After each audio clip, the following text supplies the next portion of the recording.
Alright. This is doing this for Matt since I remember the other day you asked me for my Fluffal deck list, so I figured I could go through it and just type it all out, but why not take this opportunity to just do profile on it. One, two, and three dog. Three dog, if you know anything about the deck, is mandatory. Some of them search a Fluffal monster or Edge Imp monster. Next up is two Fluffal Owl. In the finer versions of the build, I've seen some people use only one owl. I am comfortable with two. Normal summon them. You can either add a polymerization to your hand or pay 500 to do a polymerization style summon. Too cheap. 3 gets a bit cloggy. 2 works perfect. He can special summon himself if you control another Fluffal monster. Return a Fluffal monster to the hand. And special summon an Edge Imp, I believe. He's good for bouncing dog back to the hand. And he's just, more fusion material for another one. 2 Bear. Bear is here to go into Fight for Bear. And his 2 effects aren't too bad. If he's on the field, you contribute him to get a poly back to your hand.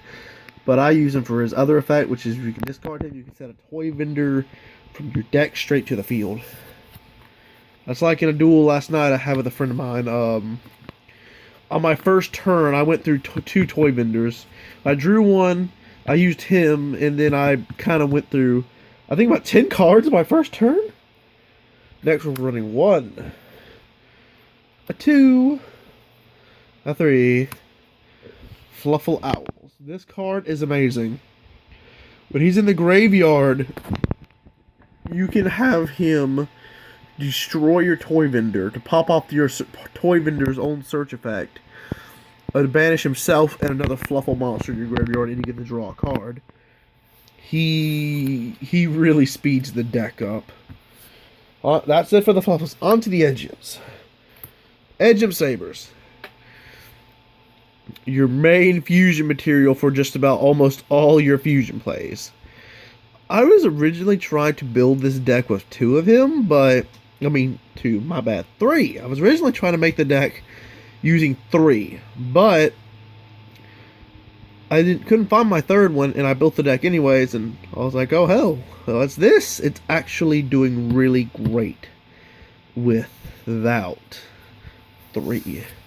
2, since he can cycle himself and you can fuse from the grave, he's really all you need. 1, 3 Chain. Chain is one of the greatest Edge Imps in here, as whenever he's sent to the graveyard, you can search a Fright for a card right from your deck. Like, if you discard him or he goes to the grave, or any effect or anything happens to him, he's just great. Also, whenever he declares an attack, he can search another copy of himself. But with 1200, there's not much he'll be able to actually attack, but your attack doesn't have to go through to get his effect off. As soon as you declare it, you get his effect to search. 1 Tomahawk. Tomahawk. Yeah, well, you can see his effect. You can send another Edge Imp monster from your deck to the graveyard and his name becomes that, or you can discard one from your hand to play 800. He's good, like, if you don't have what you need on your field. But with this deck, you kind of want to conserve your normal summons. So, be aware of that. Next is the 1 Saw.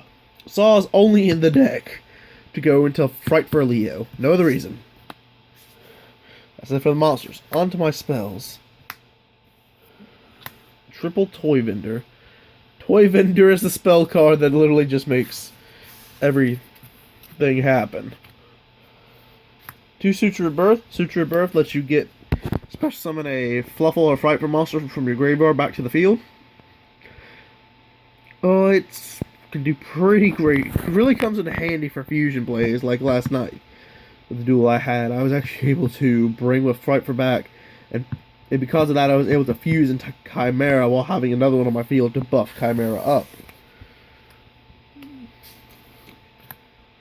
3 fusions. Right for fusion. What's not great about this card? You can search it out with Chain's effect, and you can do a lot of other things with this card. Just you can fuse from the field or graveyard by banishing them, and it's just all around great.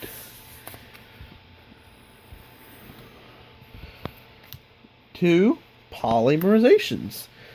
Again, most of the final builds I see this deck, I see people using one of it because they think they can cycle it. I am much more comfortable with 2 because I have another one lying in my deck to search out, so I don't need to worry about trying to recycle 1 poly from my graveyard. Next, an oldie from GX, we have Dark Fusion, which works very, very well in this deck. Don't mind the 2 commons and the 1 rare. That's just how I got them. But anyways, they can be. It just happens that all your, look, see, Dark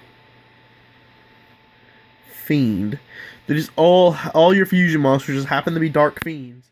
And what's great about this is that fusion monsters cannot be stopped by special summon negations because you have to stop the special summon by negating the spell card, not the actual summon. It's only Warning.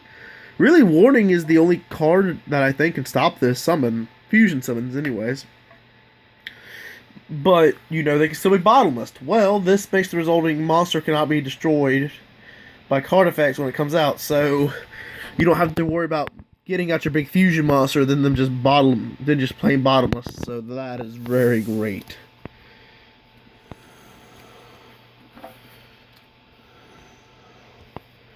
One Battle Fusion. Another card I don't see anyone play, but I love it in this deck because if I am fighting a stronger monster,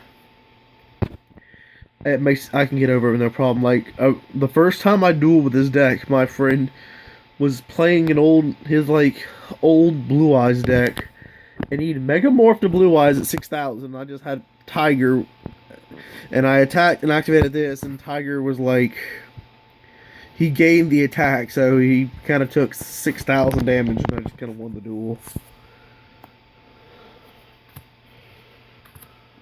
Now, triple MST.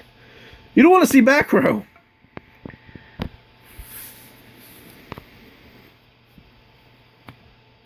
That's for the spell cards, trap cards, 1 bottomless. Card speaks for itself. Next, we have the 3 reserve fusions. This card is great, gives you more search power, lets you cycle poly.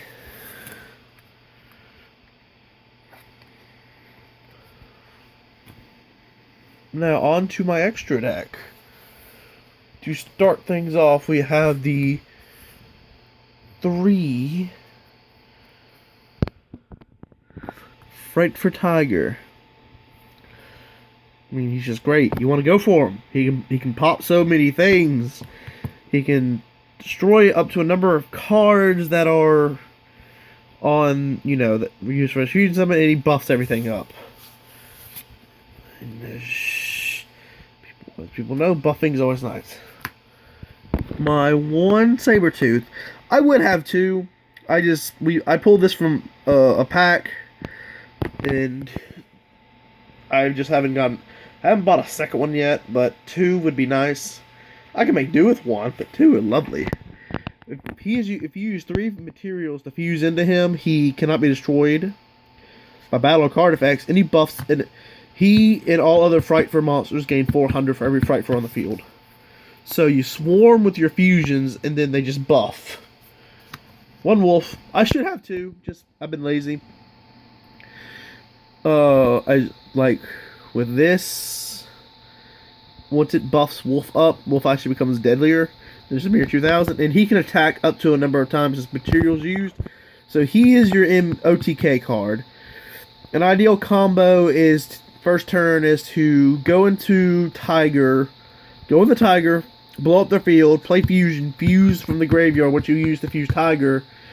And then just ram into your opponent. 1, 2 sheep. I love sheep.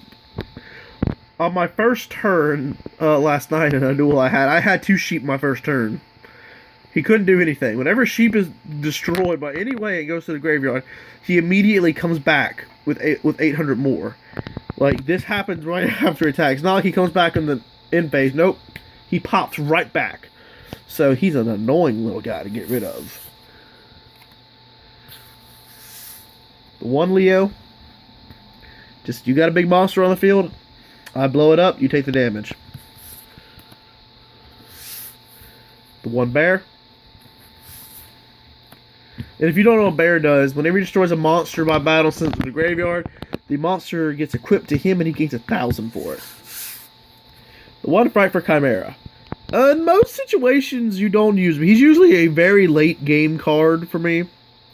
But if you get him out and he is used properly, he can win you something. And just for the hell of it, I'll show you my side deck. Breakthrough. Compulse. Nightmares. Wing Blast. And Ring of Destruction. Alright, now that is it for my Fluffal deck.